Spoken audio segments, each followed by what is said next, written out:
the Young Plan was a plan made by an American, Owen Young, which was accepted at the Hague Conference in 1929 as a replacement to the Dawes Plan, which wasn't working as well as planned.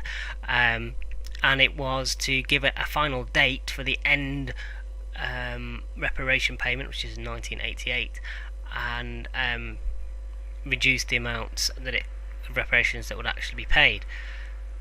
However,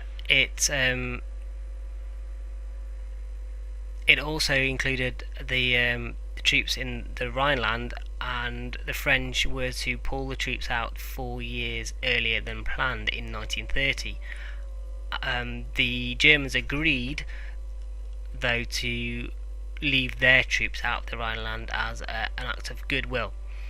It was never really put into practice because by that point the Depression had hit, and America were not willing to give the loans out to Germany anymore to facilitate the plan, and reparations pretty much died a death after that. Anyway.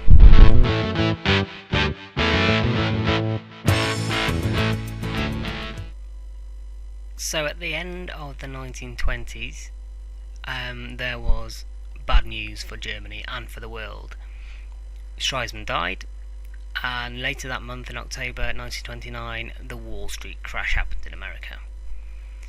That had amazing repercussions on the whole world, mainly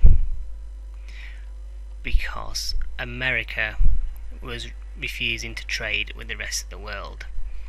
They put up taxes on imports coming into the country, so that by the end of 1930, really, the imports coming into America had reduced by half, and this law that put the tax, that was called the Smoot-Hawley Tariff Act, sometimes known as the Hawley-Smoot Tariff Act.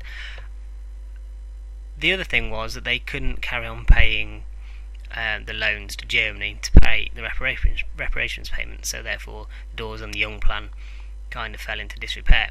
So Germany was hit harder than most of the countries. In Britain, we'd had a problem because we'd put our pound onto the gold standard and therefore couldn't reduce the value of the pound. Now, this led to problems in the second Labour government from 1929 to 1931 because they could not agree how to balance the books, and they disagreed on pretty much everything, ending in a huge split down the party in which they had to resign.